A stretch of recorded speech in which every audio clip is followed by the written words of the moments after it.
नमस्कार सभी को। आज हम स्टार्ट करने वाले हैं क्लास 9 का पहला चैप्टर बायोलॉजी का, the fundamental unit of life. The fundamental unit of life के साफ टाइटल से ही समझ में आता है कि एक कुछ ऐसा यूनिट है जो कि हमारी लाइफ में एक बहुत ही फंडामेंटल रोल अदा करता है, बहुत ही ज़रूरी रोल अदा करता है। जैसे कि फंडामेंटल का वर्ड का मीनिंग ही है बहुत ही ज़रूरी। ऐसे ही अगर हम बात करें, हमारी बॉडी में कुछ दो ऐसे फंक्शंस हैं, ऐसी प्रोसेस हैं जो हमें बहुत ही ज़रूरी रहती है। जैसे कि पहला है स्ट्रक्चर और दूसरा है फंक्शंस। तो हमारी बॉडी को एक लिविंग ऑर्गेनिज्म, अगर हम किसी ऑर्गेनिज्म को करार देंगे, कोई ऑर्गेनिज्म को हम बताएंगे कि वो एक लिविंग ऑर्गेनिज्म है, वो हम तभी बता सकते हैं जब उसका कोई स्ट्रक्चर हमें दिख रहा हो, कोई स्ट्रक्चर प्रोवाइड कर रहा हो वो ऑर्गेनिज्म। और उसको एक लिविंग ऑर्गेनिज्म तब हम बोलेंगे जब वो अपने आप में कुछ फंक्शंस परफॉर्म करता हो। जैसे कि मैं हूँ तो मेरे अंदर बहुत सारे फंक्शंस परफॉर्म हो रहे होंगे, मैं एक लिविंग ऑर्गेनिज्म हूँ। मैं डाइजेशन भी मेरे अंदर चल रहा होगा, रेस्पिरेशन भी चल रहा होगा, हार्ट जो है बीट करके पूरे ब्लड को फ्लो करता है पूरी बॉडी में, तो मेरे बॉडी के अंदर ट्रांसपोर्टेशन भी चल रहा है। और मेरे बॉडी के अंदर जितने भी प्रोसेस के द्वारा हार्मफुल और टॉक्सिक मटेरियल्स बन रहे हैं उनको एक्सक्रीट करके मैं बाहर निकाल रहा हूँ, तो मैं एक्सक्रीशन भी कर रहा हूँ। ये सारे मेजर फंक्शंस हैं जो कि 10th क्लास के लाइफ प्रोसेस चैप्टर में पढ़ाए जाते हैं। ये सारे प्रोसेस एक फंक्शंस की कैटेगरी में आते हैं। हमारी लिविंग ऑर्गेनिज्म जो है ये सारे फंक्शंस परफॉर्म करती है, और यही सारी चीज़ें सिर्फ एक सिंगल सेल भी परफॉर्म कर देता है। इसीलिए हम उसको बोलते हैं एक fundamental unit, means the unit which provides the structure and the unit which perform some functions in itself. एक सिंगल सेल जो है वो अपने आप में ही कंप्लीट होता है, एक कंप्लीट यूनिट होता है। इसीलिए चैप्टर का नाम है the fundamental unit of life, cell. तो अगर हम बात करें सेल की, तो सेल को पहली बार डिस्कवर किया था रॉबर्ट हुक ने इन द ईयर 1665। उन्होंने एक पेड़ की आउटर मोस्ट लेयर जो रहती है स्क्लेरेनकाइमा, जो आउटर मोस्ट रिजिड लेयर रहती है, बहुत ही टफ लेयर रहती है, उधर से थोड़ा सा सैंपल लिया। बार्क ट्री था वो, कॉर्क स्लाइस से उन्होंने अपने सेल को पहली बार ऑब्जर्व किया था। फिर उसके बाद पहली बार एक living cell, free living cell जो था वो ऑब्जर्व किया था हमारे ल्यूएनहुक ने in the year 1674।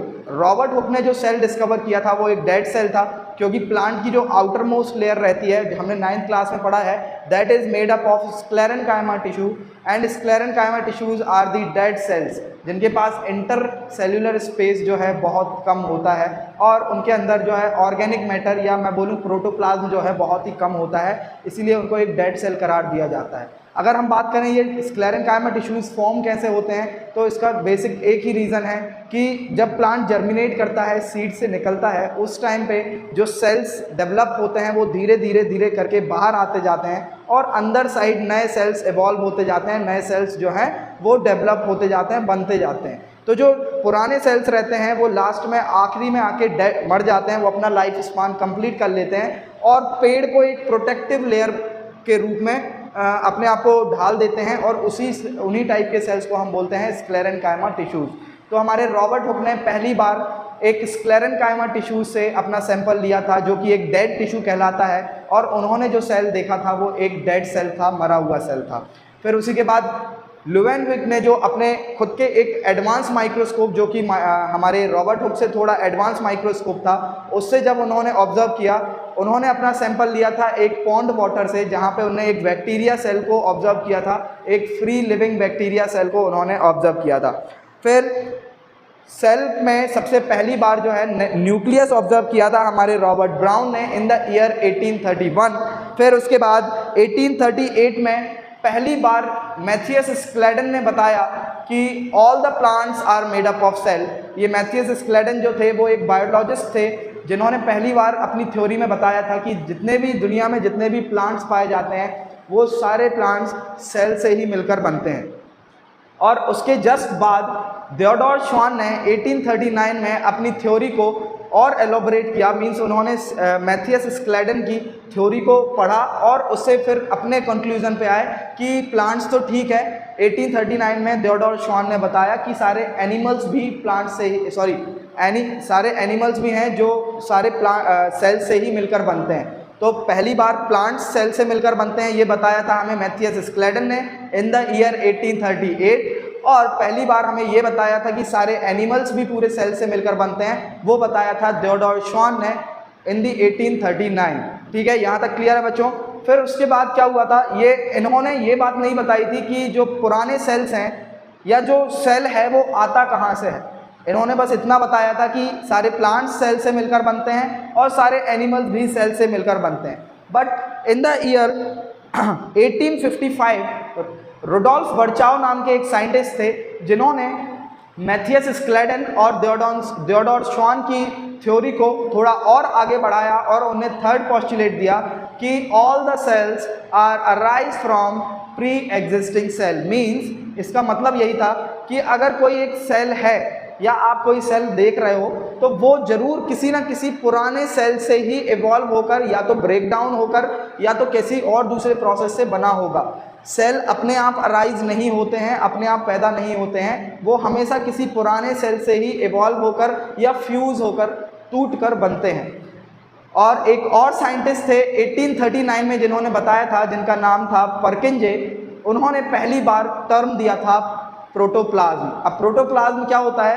Protoplasm is the all the collective matter, all the collective organic matter which is present in the cell. एक सेल के अंदर जितना भी ऑर्गेनिक मैटर रहता है वो सारा प्रोटोप्लाज्म कहलाया जाता है। यहाँ तक जो है बहुत ही बेसिक इन्फॉर्मेशन थी, बहुत ही नॉर्मल इन्फॉर्मेशन थी जो कि हमने सेल चैप्टर के बारे में देखी कि सेल जो है वो एक फंडामेंटल यूनिट होता है। उसे फंडामेंटल यूनिट क्यों बोला जाता है? क्योंकि वो स्ट्रक्चर प्रोवाइड करता है ऑर्गेनिज्म को या लिविंग बीइंग को और कुछ अपने आप में ही फंक्शंस परफॉर्म करता है, इसीलिए उसे एक फंडामेंटल यूनिट बोला जाता है।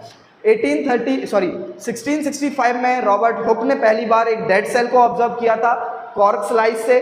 फिर उसी के बाद 1674 में अपने एडवांस माइक्रोस्कोप से ल्यूएनहुइक ने पहली बार एक लिविंग सेल को ऑब्जर्व किया जो कि उन्होंने एक पॉन्ड वाटर से लिया था। फिर उसके बाद 1838 में मैथियस स्क्लेडन ने बताया कि सारे प्लांट सेल से मिलकर बनते हैं और 1839 में थियोडोर श्वान ने मैथियस स्क्लेडन की थ्योरी को और एलोबरेट करके बताया कि सारे एनिमल्स भी सेल से मिलकर बनते हैं। फिर उसके बाद 1855 में रुडोल्फ वर्चाओ आए जिन्होंने बताया कि सारे सेल्स जो हैं, कोई भी सेल अगर आप ऑब्जर्व कर रहे हो वो हमेशा किसी पुराने सेल से इवॉल्व होकर आया होगा, पुराने सेल से ही एग्जिस्ट करके आया होगा। उन्होंने पोस्टुलेट दिया कि all the cells are occurs और derive from the pre existing cell. Cell अपने आप नहीं बनते हैं, किसी पुराने सेल से इवॉल्व करके बनते हैं, इवॉल्व होकर आते हैं। और उनने एक पोस्टुलेट भी दिया, एक सिंपल टर्म में एक लाइन बोली थी, ओमनी सेलुला ई सेलुला। इस सेंटेंस का यही मतलब है कि कोई भी सेल जो है वो अपने आप अराइज नहीं होता है, वो हमेशा किसी प्री एग्जिस्टिंग सेल से ही अराइज होता है। इसी के बाद हम बात करते हैं टाइप्स ऑफ ऑर्गेनिज्म की। ऑर्गेनिज्म कितने टाइप्स के होते हैं? तो ऑर्गेनिज्म जो है वो दो टाइप्स के होते हैं। पहला होता है आपका यूनिसेलुलर ऑर्गेनिज्म। ऐसे ऑर्गेनिजम्स जो एक सिंगल सेल में अपना पूरा जीवन व्यतीत कर देते हैं, पूरा लाइफ स्पान जो है वो एक सिंगल सेल में ही कंप्लीट हो जाता है उनका, जैसे कि सारे बैक्टीरियाज है ना, कुछ फंजाइज, प्रोटिस्ट, मोनेरिस्ट, ये सारे जितने भी हैं अपने पूरे जीवन में सिर्फ एक सिंगल सेल ही रहते हैं और इनके पास कोई दूसरा सेल नहीं होता, ये सिंगल सेल रहते हैं, इसीलिए इनको बोला जाता है unicellular organisms. All the organisms which completes their life cycle in a single cell are called unicellular organisms। और फिर उसके बाद हम बात करते हैं मल्टी सेलुलर ऑर्गेनिजम्स की, जिनके पास एक से ज़्यादा सेल्स होते हैं या ग्रुप ऑफ सेल्स होता है। जैसे कि अगर मैं बात करूं मैं एक लिविंग ऑर्गेनिज्म हूं और मैं एक मल्टी सेलुलर हूं, क्योंकि मेरे पास सेल्स के बिल्डिंग ब्लॉक है। मीन्स छोटे छोटे सेल्स जो हैं वो एक के ऊपर एक बिल्डिंग ब्लॉक बनाकर पूरा स्ट्रक्चर प्रोवाइड कर रहे हैं और मैं फंक्शंस तो कुछ परफॉर्म करता ही हूँ, जैसे कि हमने वीडियो के पहले देखा था। तो यूनिसेलुलर ऑर्गेनिजम्स और मल्टीसेलुलर ऑर्गेनिजम्स में आपको डिफरेंस समझ में आ गया है? ओके। अब हम बात करते हैं कि एक सेल में अगर हम किसी भी सेल को देखें तो कौन सी बेसिक चीज़ें हैं जो हमें उसमें मोस्टली देखने मिलेंगी। तो उसमें सबसे पहली चीज़ आ जाती है आपकी प्लाज्मा मेम्ब्रेन, फिर उसके बाद आता है न्यूक्लियस और तीसरा आता है आपका साइटोप्लाज्म। तो प्लाज्मा मेम्ब्रेन जो है वो एक सेल का आउटर मोस्ट स्ट्रक्चर होता है। आप किसी सेल को कैसे बताएंगे कि वो एक सेल है? कैसे बताएंगे? तो आपको उसकी एक बाउंड्री देखने मिलेगी, है ना, कोई एक बाउंड्री होगी जो आउटर एनवायरनमेंट को, बाहर के वातावरण को एक सेल के अंदर के वातावरण से डिवाइड कर रही होगी, दूर कर रही होगी या डिस्टिंग्विश कर रही होगी। तो उस लेयर को, ऐसी लेयर जो एक सेल को बाहर के एनवायरनमेंट से डिवाइड करके रखती है सेल कंटेंट को, उस लेयर को हम बोलते हैं plasma membrane. Plasma membrane is the outer most layer of cell. Plasma membrane को सबसे आउटर मोस्ट लेयर बोला जाता है। And it is made up of lipid and protein. Plasma membrane जो है वो लिपिड्स और प्रोटीन की लेयर होती है जिसके पास कुछ कार्बोहाइड्रेट्स भी प्रेजेंट रहते हैं। फिर इसके बाद आते हैं कि इसको एक सिलेक्टिवली परमेबल मेम्ब्रेन बोला जाता है। क्यों बोला जाता है इसको एक सिलेक्टिवली परमेबल मेम्ब्रेन? क्योंकि ये सबसे बाहरी परत रहती है, एक सेल की बाहरी लेयर रहती है और इसके ऊपर बहुत सारी रिस्पॉन्सिबिलिटीज रहती हैं कि कोई भी फॉरेन मटेरियल जो है, अनवांटेड पार्टिकल सेल के अंदर बाहर ऐसे ही ना पास हो पाए। तो इसीलिए इसके ऊपर एक बहुत बड़ी रिस्पॉन्सिबिलिटी रहती है। और ये जो रिस्पॉन्सिबिलिटी है अपने आप में कैसे कंप्लीट करती है, कुछ अनवांटेड पार्टिकल्स जो रहते हैं उनको वो अंदर नहीं आने देती है और कुछ सिलेक्टिव पार्टिकल्स, या जो मैं बोलूँ कि कुछ जरूरी पार्टिकल्स जिनका सेल के अंदर काम है, सिर्फ उन्हीं को अपने अंदर से पास होने देती है। इसीलिए इसको हम बोलते हैं सिलेक्टिवली परमेबल मेम्ब्रेन या सेमी परमेबल मेम्ब्रेन। मतलब कुछ चुनिंदा चीज़ों को, कुछ जरूरी चीज़ों को ही वो अंदर बाहर होने देती है, हर पार्टिकल इसके अंदर बाहर नहीं हो सकता है। फिर उसी के बाद अगर हम आते हैं तो गैसेस का एक्सचेंज जो है सेल के अंदर और सेल के बाहर डिफ्यूजन प्रोसेस से होता है। डिफ्यूजन प्रोसेस कहता है कि the movement of the particles और the movement of the molecules from the higher concentration to the lower concentration. एक सेल है, जैसे कि मैं मेरी बात करूं, मेरी नर्व्स जो हैं, मेरी नसें जो हैं वो रिस्पॉन्सिबल हैं ब्लड को सर्कुलेट करने के लिए। एक जगह से दूसरी जगह ले जाने का काम मेरी ब्लड वेसल्स करती हैं, नर्व्स करती हैं। और जब वो एक सेल के पास पहुंचती हैं तो ब्लड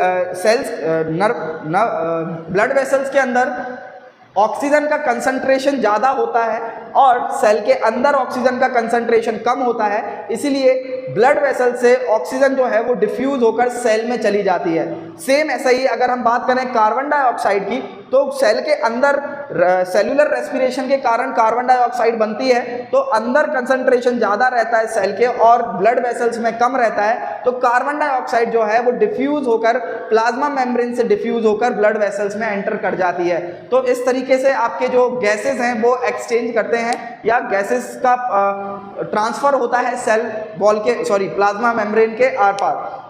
फिर अगर हम बात करें वाटर जो है, वाटर कैसे ट्रांसपोर्ट करता है आपके प्लाज्मा मेम्ब्रेन के आर पार, उसका जरिया है, एक प्रोसेस है osmosis. The water is transported from inside to outside of the cell or from outside to inside of the cell with the process of help of the process of osmosis। Osmosis कहता है, same diffusion का ही part है osmosis, but ये liquids के लिए बोला जाता है। ऑस्मोसिस कहता है कि अगर किसी जगह वाटर का कंसंट्रेशन बहुत ज़्यादा है, एक जगह है जहाँ पर वाटर का कंसंट्रेशन ज़्यादा है और एक जगह है जहाँ वाटर का कंसंट्रेशन बिल्कुल नहीं है, और अगर हम इन दोनों कंटेनर्स को एक साथ जोड़ देते हैं तो हमें क्या देखने मिलेगा कि इस कंटेनर का वाटर जो है वो फ्लो होकर धीरे धीरे इस कंटेनर में जाने लगेगा, एम्प्टी कंटेनर में जाने लगेगा। और यही ऑस्मोसिस कहता है कि the movement of the water from the higher concentration, ऐसी जगह जहाँ पर वाटर का कंसंट्रेशन जो है बहुत ज़्यादा है, वहाँ से कम कंसंट्रेशन वाले एरिया तरफ वाटर जब मूव करता है, इस प्रोसेस को हम बोलते हैं ऑस्मोसिस। ऑस्मोसिस जो है वो 3 टाइप्स की होती है। ऑस्मोसिस जो है वो 3 टाइप्स का होता है। मींस पहला होता है आपका हाइपो ऑस्मोसिस, दूसरा होता है आपका आइसो ऑस्मोसिस और तीसरा होता है आपका हाइपर ऑस्मोसिस। हाइपो ऑस्मोसिस बोलता है कि जब सेल के बाहर वाटर का कंसंट्रेशन जो है वो बहुत ज़्यादा रहता है और सेल के अंदर वाटर का कंसंट्रेशन जब कम रहता है, तो हमें देखने मिलेगा कि वाटर के मॉलिक्यूल्स जो हैं प्लाज्मा मेम्ब्रेन के अंदर साइड मूवमेंट करना स्टार्ट कर देंगे। Water will move inside the cell in the process of hypo osmosis. Osmosis बोलता है कि वाटर का मूवमेंट एक हायर कंसंट्रेशन से लोअर कंसंट्रेशन तरफ मूवमेंट करना वाटर का इज कॉल्ड ऑस्मोसिस। और ऑस्मोसिस जो है वो 3 टाइप के होते हैं। पहला होता है आपका हाइपो ऑस्मोसिस, दूसरा होता है आइसो ऑस्मोसिस और तीसरा होता है आपका hyper osmosis. Hypo osmosis means when the concentration of water is higher in the outer environment. एक सेल है, ये सेल की प्लाज्मा मेम्ब्रेन है, ये जो लेयर दिख रही है आपको राउंड, ये एक प्लाज्मा मेम्ब्रेन है और प्लाज्मा मेम्ब्रेन के बाहर जो है वाटर का कंसंट्रेशन बहुत ज़्यादा है, तो वाटर जो है वो कहाँ मूव करने लगेगा, सेल के अंदर। और इस प्रोसेस के दौरान जो है आपका सेल स्वेल हो जाएगा। आप इसको एक बलून के जैसे एग्जांपल दे सकते हो। बलून के अंदर जब आप वाटर फिल करते हो तो बलून की साइज इंक्रीज होने लगती है, तो यहाँ पर आपकी जो सेल साइज होगी, सेल साइज क्या होगी, इंक्रीज होगी, सेल साइज इंक्रीज होगी। फिर अगर हम बात करते हैं आइसोऑस्मोसिस की, तो आइसोऑस्मोसिस बोलता है कि when the water concentration is equal in both the side of the cell, in both the side of the plasma membrane. हमारी प्लाज्मा मेम्ब्रेन के अंदर और बाहर इक्वल अमाउंट ऑफ वाटर अगर होगा, अंदर और बाहर अगर इक्वल अमाउंट ऑफ वाटर होगा, तो ना ही हमें वाटर का मूवमेंट अंदर साइड दिखेगा, ना ही वो बाहर जाते दिखेगा। ठीक है, इसको अगर हम ऑस्मोसिस के जरिए समझते हैं, तो हमने अभी दो कंटेनर बनाए थे जिसमें एक साइड वाटर बहुत फिल था और एक साइड बिल्कुल फिल नहीं था। इन दोनों को हमने क्या किया था, जोड़ दिया था। तो इस साइड का वाटर जहाँ पे हायर कंसंट्रेशन ऑफ वाटर था, वहाँ से लोअर कंसंट्रेशन तरफ वाटर मूव करने लगेगा। और एक ऐसी कंडीशन आएगी जब दोनों ही कंटेनर्स में इक्वल अमाउंट ऑफ वाटर हो जाएगा, मीन्स वाटर का कंसंट्रेशन लेवल हो जाएगा। तो इस प्रोसेस को या इस स्टेट को हम बोलते हैं आइसोऑस्मोसिस। मतलब जब दोनों ही साइड वाटर का कंसंट्रेशन लेवल हो जाए, सेल के बाहर भी और सेल के अंदर भी। थर्ड प्रोसेस है आपकी ऑस्मोसिस में हाइपर ऑस्मोसिस। हाइपर ऑस्मोसिस कहती है, वो वर्ड से ही आप समझ जाइए, हाइपर हो जाता है पानी। सेल के अंदर वाटर का कंसंट्रेशन जो है बहुत ज़्यादा हो जाता है और सेल के बाहर वाटर का कंसंट्रेशन बहुत कम होता है। ये हमें गर्मियों के टाइम पे या डेजर्ट वाले एरिया में देखने मिलेगा। कहाँ देखने मिलता है ये, डेजर्ट्स वाले, जैसे कि कैक्टस वगैरह प्लांट हैं या डेजर्ट में जितने भी प्लांट रहते हैं, वहाँ पर बहुत ज़्यादा गर्मी रहती है। सन जो है पूरा एटमॉस्फेयर का वाटर को एवोपरेट कर लेता है। और कुछ पेड़ रहते हैं, उनके सेल्स जो रहते हैं वहाँ पर सेल के अंदर पानी भरा हुआ रहता है। तो इस टाइम पे हमें क्या देखने मिलेगा कि वाटर का मूवमेंट जो है हमें बाहर तरफ देखने मिलेगा। वाटर जो है सेल के अंदर हाइपर हो जाता है, मीन्स ज़्यादा रहता है, तो वाटर का मूवमेंट जो है हमें एनवायरनमेंट तरफ देखने मिलेगा। इस प्रोसेस को हम बोलते हैं हाइपर ऑस्मोसिस। और इस दौरान हमारा सेल जो है, cell size will shrink. Cell size हमें कैसी देखने मिलेगी, श्रिंक होते दिखेगी, सिकुड़ते दिखेगी, ठीक है, या कॉन्ट्रैक्ट होते दिखेगी।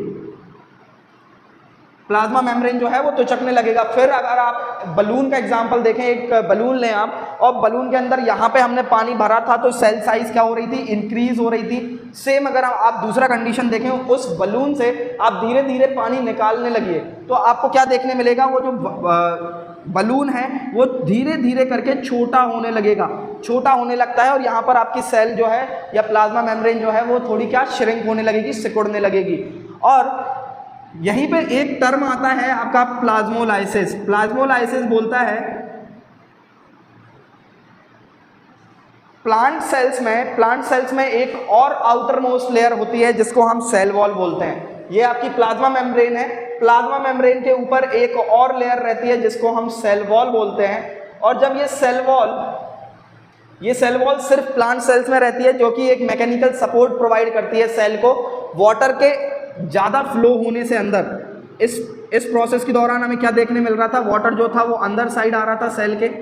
और जब मान लीजिए कि इधर पे इक्वल अमाउंट ऑफ वाटर हो गया और यहाँ पर अभी भी पानी बहुत ज़्यादा है, एनवायरनमेंट में पानी ज़्यादा है और रेगुलर हमें हाइपोऑस्मोसिस की कंडीशन दिखेगी, तो ये जो प्लाज्मा मेम्ब्रेन है, सेल वॉल ना होने के कारण, सेल वॉल अगर यहाँ नहीं होती तो प्लाज्मा मेम्ब्रेन रेगुलर अपना साइज इंक्रीज करते रहती और एक सर्टेन टाइम आता जब वो बस्ट हो जाती, फट जाती।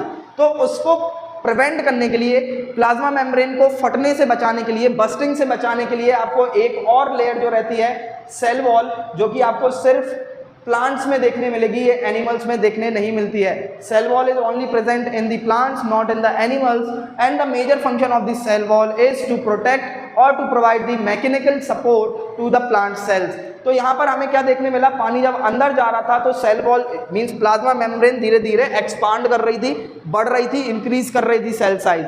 सेम अगर हम इसकी बात करें तो जब यहाँ पे पानी बाहर निकलेगा तो इस कंडीशन में आपकी प्लाज्मा मेम्ब्रेन जो है वो सिकुड़ने लगेगी और सिकुड़ते सिकुड़ते क्या होगी, इसकी सेल वॉल जो रहेगी सेल वॉल से दूर जाने लगेगी। आपको डिफरेंस दिख रहा है, यहाँ पर जो प्लाज्मा मेम्ब्रेन थी वो सेल वॉल से बिल्कुल अटैच्ड थी, यहाँ पर आपकी सेल वॉल जो है वो प्लाज्मा मेम्ब्रेन से बहुत दूर जाने लगी, क्योंकि पानी का मूवमेंट हमें बाहर जाते दिख रहा है और सेल जो है श्रिंक कर रहा है। इस प्रोसेस को हम बोलते हैं plasmolysis. Means the movement of the water from the inside of the cell gets outside the plasma membrane and the cellular content. Cell के अंदर के कंटेंट और प्लाज्मा मेम्ब्रेन सेल वॉल से दूर जाने लगते हैं। इस प्रोसेस को हम बोलते हैं प्लाज्मोलाइसिस। ठीक है बेटा, यहाँ तक क्लियर है? प्लाज्मोलाइसिस तक सेल वॉल जो है वो सेल वॉल से उसके सेल के कंटेंट दूर जाने लगेंगे। This process is called plasmolysis. अब वाटर का जो मूवमेंट है आपके प्लांट्स में, रूट्स से आपकी जमीन से पानी एब्जॉर्ब होता है और लीव्स तक पहुंचता है, वो ऑस्मोसिस प्रोसेस के जरिए ही होता है। आपकी जो रूट्स में सेल्स प्रेजेंट रहते हैं वो जमीन से पानी को एब्जॉर्ब करते हैं। वो एब्जॉर्ब कैसे होता है कि जब जमीन में बहुत ज़्यादा पानी होता है और वहाँ पर सेल के अंदर बिल्कुल पानी नहीं होता है, तो वो एक सेल बाहर के एनवायरनमेंट से सेल के अंदर आने लगता है और फिर एक सेल से दूसरे सेल में जाता है, दूसरे सेल से तीसरे सेल में, सेल के बाद सेल में और सीधे जाके लीव्स में पहुँच जाता है। इसी जरिए आपका वाटर ट्रांसपोर्ट होता है एक जगह से दूसरी जगह तक। अब आ जाते हैं हम सेल वॉल पे। सेल वॉल जो है, cell wall is the outer most tough layer of the cell.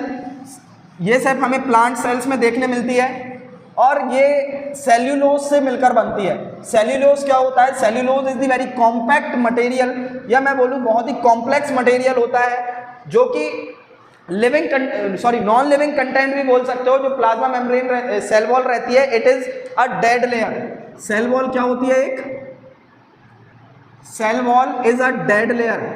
Dead layer होती है cell wall, is a dead layer and it is only present in plants. Only present in plants. Plants में ही present रहती है। It is made up of cellulose. Cellulose से मिलकर बनती है। काम क्या होता है इसका? इसका काम होता है मैकेनिकल सपोर्ट प्रोवाइड करना।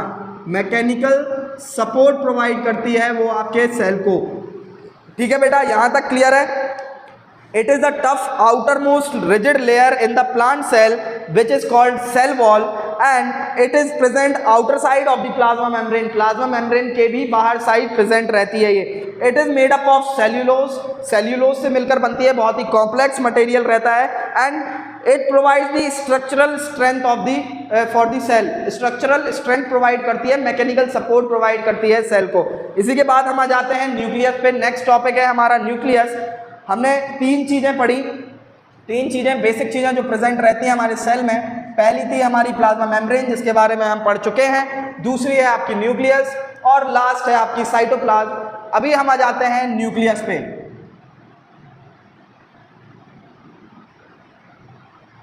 ये आपका सेल था और सेल के अंदर प्रेजेंट रहता है न्यूक्लियस। ये है आपका न्यूक्लियस और इसको पहली बार ऑब्जर्व किया था रॉबर्ट ब्राउन ने। रॉबर्ट ब्राउन ने पहली बार डिस्कवर किया था। This is nucleus and nucleus was firstly discovered by Robert Brown in the year 1831। 1831 में पहली बार हमारे रॉबर्ट ब्राउन ने न्यूक्लियस डिस्कवर किया था। अब न्यूक्लियस क्या है? Nucleus is the double membrane organelle of the cell. Nucleus जो है वो डबल मेम्ब्रेन ऑर्गेनल है। Double membrane organelle of the cell. अब ये ऑर्गेनल क्या होता है और डबल मेम्ब्रेन क्या होता है? बेटा ऑर्गेनल मींस या अपैरेटस, सेल के अंदर पाए जाने वाले सारे कंटेंट्स जो अलग अलग फंक्शंस परफॉर्म करने के लिए रिस्पॉन्सिबल रहते हैं, उन पार्ट्स को हम बोलते हैं ऑर्गेनल्स। जैसे कि मैं अगर मेरी बात करूं तो मैं एक लिविंग ऑर्गेनिज्म हूँ। मेरे अंदर जो जितने भी ऑर्गन्स हैं वो अलग अलग फंक्शन परफॉर्म कर रहे हैं। जैसे कि हार्ट जो है उसका फंक्शन है ब्लड को सर्कुलेट करना, किडनीज जो हैं वो ब्लड को फिल्टर करते हैं, लंग्स जो हैं वो एब्जॉर्प्शन करते हैं, मींस डिफ्यूज करके ऑक्सीजन और कार्बन डाइऑक्साइड को बाहर और अंदर इनहेलेशन और एक्सहेलेशन का काम करते हैं। और अगर मैं बात करूं मेरे ब्रेन का, तो वो पूरा मास्टर माइंड है मेरे बॉडी का, जो पूरी इंफॉर्मेशन को स्टोर करके रखता है। तो सेम आपका जो न्यूक्लियस जो है वो एक सेल का ब्रेन होता है जो कि सारे इंफॉर्मेशन को स्टोर करके रखता है। यहाँ पर दूसरा टर्म आप देखेंगे, nucleus is the double membrane organelle of the cell. इसको डबल मेम्ब्रेन ऑर्गेनल क्यों बोला जाता है? क्योंकि इसके पास दो मेम्ब्रेन होती हैं। मेम्ब्रेन का मतलब होता है लेयर, मेम्ब्रेन मीन्स लेयर। ये दो लेयर रहती हैं इसके अंदर, इसीलिए इसको बोला जाता है double membrane organelle of the cell. और इसकी मेम्ब्रेन के अंदर छोटे छोटे होल्स होते हैं। यहाँ पर ये डबल मेम्ब्रेन्स में छोटे छोटे आपको होल नजर आएंगे। अब ये होल किस लिए होते हैं? न्यूक्लियर मेम्ब्रेन, सबसे पहली बात इसकी ये जो डबल मेम्ब्रेन रहती है इसको हम न्यूक्लियर मेम्ब्रेन बोलते हैं।